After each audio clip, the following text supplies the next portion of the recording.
Hi there, in this video I'm going to discuss different ways to get across strings smoothly, and I'm going to use these two notes as my example,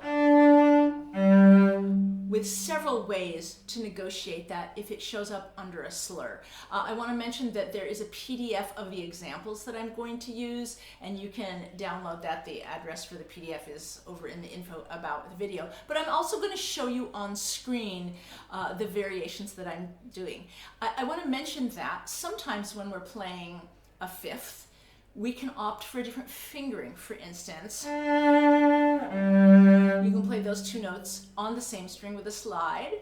You can play them like a harmonic on the G and the D string, but I'm specifically going to talk about times where you don't really have that kind of choice, where you're sort of stuck with these two notes next to each other. The example I'm going to use to show you this crossing is Saint-Saëns' The Swan, which is a very, very famous piece. You don't need to be able to play this piece in order to do these exercises, but I'm giving you that as an example of a place you might find those two notes. So the first measure of that piece goes like this.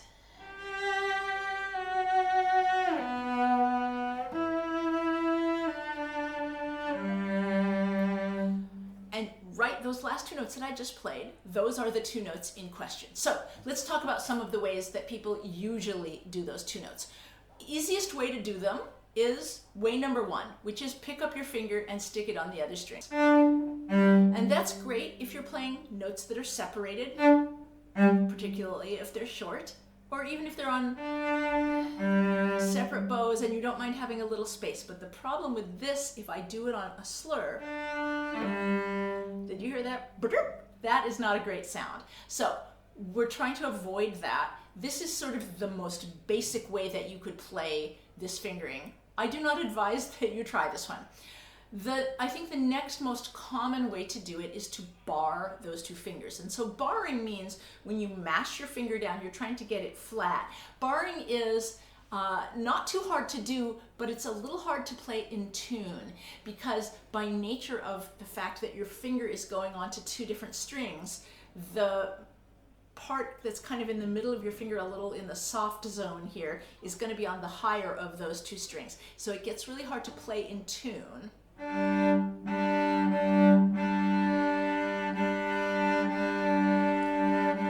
As you can see, boy, it's hard to find, and it's also really hard to vibrate when you have your finger on both strings.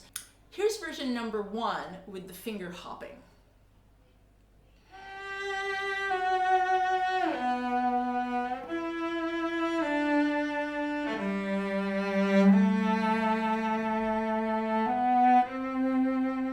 And that's about as minimal as I can make that hopping sound. Here's version number two, where I'm going to bar my fingers.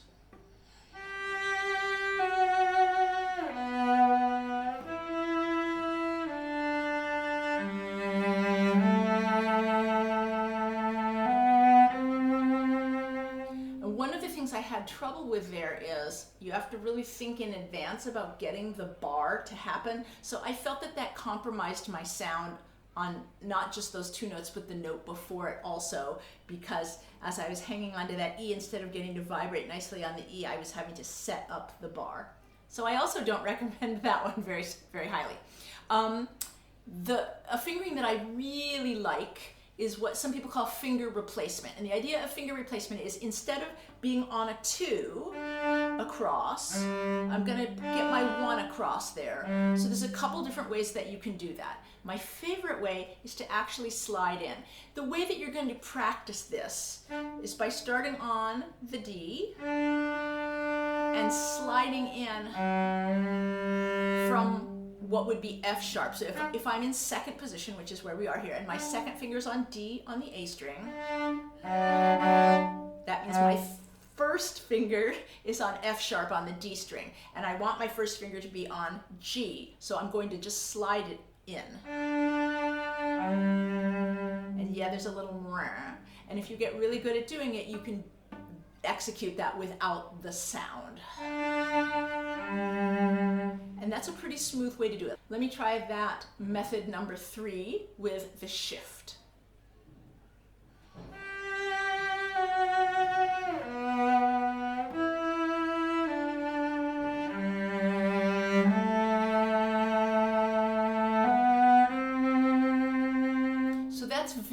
usable. I can vibrate all the notes around the fifth. I feel like I can get in and out of it pretty well. You've got to practice it to be able to get in tune when you shift up the string. Okay, the fourth one I'm going to show you is that same fingering with the D on a 2, on a second finger. Now I'm going to, instead of doing a slide with my first finger on the G though, I'm going to do this. It's like a bar. It's a bar with 2 different fingers. This looks insane. We do it sometimes. I'm not sure I would do it in this piece, but one of the ideas of this video is to give you these tools in your toolbox, as it were, so that when you play a piece that has smooth fifths, you can pull one of these tools out. So it's really good to practice all of them. In order to get to this, you have to swing your hand around, but it's totally possible to do it. Like I said, I don't know if I would use it. Let me try it on this phrase. I don't think I've ever done this before. I'm gonna give it a try.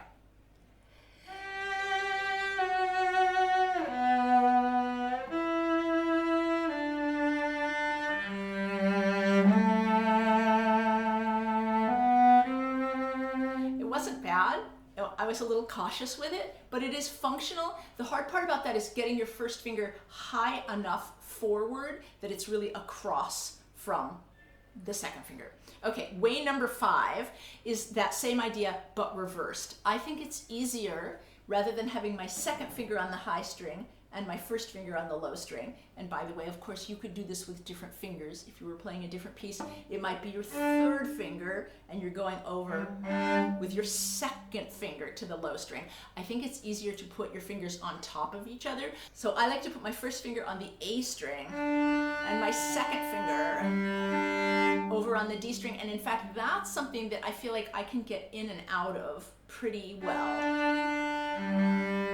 if I needed to. So doing that kind of a fingering on this piece would mean I have to change my fingering. I have to go third position here. 1. Oops. That wasn't in tune. So I'm going to try that again.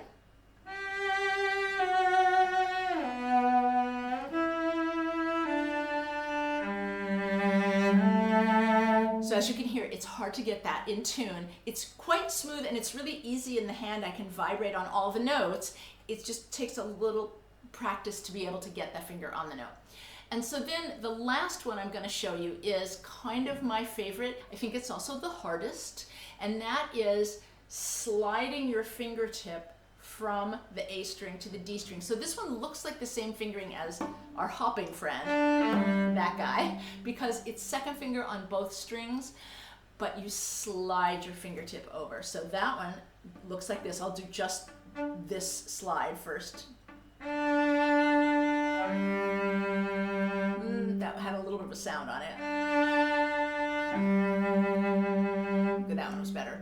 The way I'm doing this is like this. I'm taking my first finger and I'm holding down the D string. So I have my second finger on the A string and I've got that first finger pinned on the D string.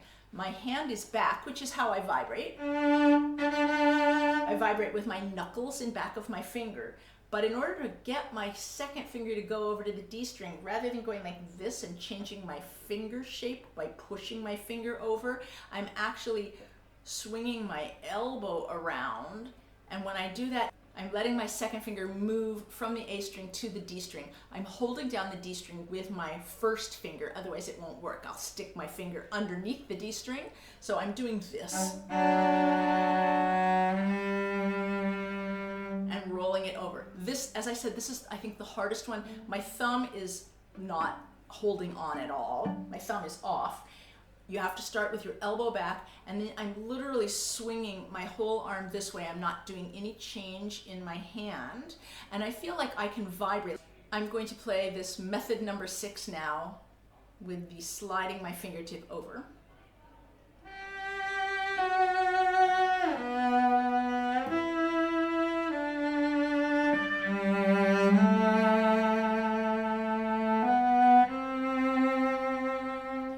pretty good, but I didn't like the tone when I crossed over to the D string. There's a timing problem in many of these because your bow has to change strings exactly when you're doing this maneuver. So I'm going to try that one more time.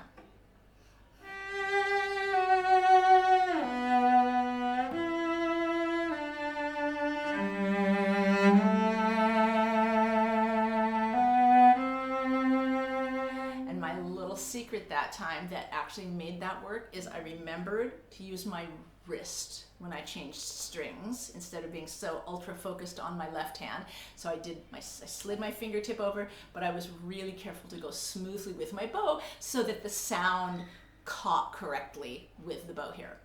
Okay, those are my 6 methods for you for negotiating any smooth fifth across a string, and you can try it with multiple fingers. Obviously, lots and lots of different repertoire and exercises have this problem in them. Let me know in the comments if you have any questions. Good luck.